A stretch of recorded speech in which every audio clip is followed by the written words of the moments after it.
Modern evolutionary theory. Modern evolutionary theory has its foundation in the evolutionary synthesis or modern synthesis that is formulated on the basis of contributions from genetics, systematics, and paleontology. It was named Neo-Darwinian Theory.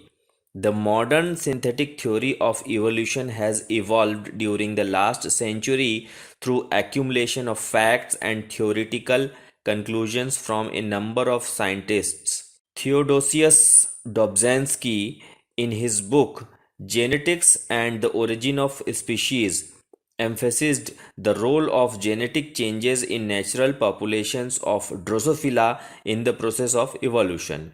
Julian Huxley and Ernst Mayr have explained the mechanism of origin of variations in higher animals and Stebbins in higher plants. Cleveland, Blackeslee, Renner, and others have shown that a combination of gross chromosomal aberrations, rare combinations in balanced lethal systems, and obligate self-fertilization are important factors for variation and evolution.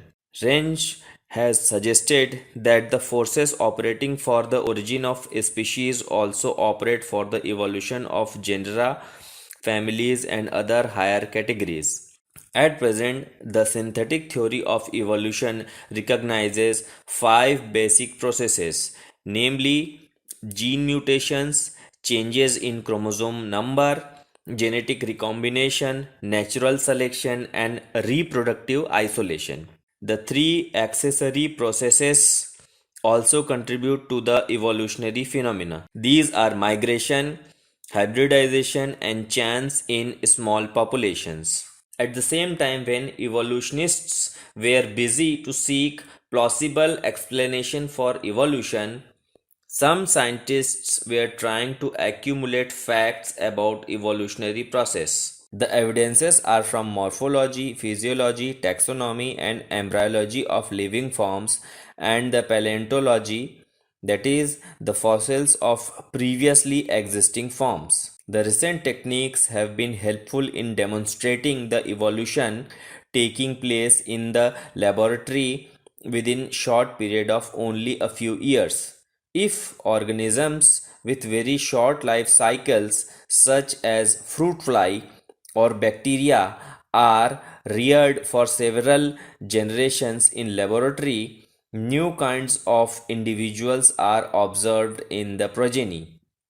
Initially, these individuals differ slightly from their parents, but as they increase in number, differences keep on accumulating, and a stage is reached when these become so markedly different from their parents that they fail to interbreed with their parents and thus form a new species. Evolution at different scales. Biological evolution encompasses changes of vastly different scales. Number 1. Small scale evolution. It includes changes in the frequency of genes in a population from one generation to the next. This is called microevolution. It happens on small scale and includes changes within a single population.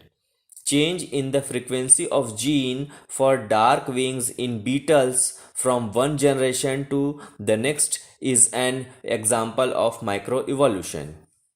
Number 2. Large scale evolution. It includes the descent of different species from a common ancestor over many generations.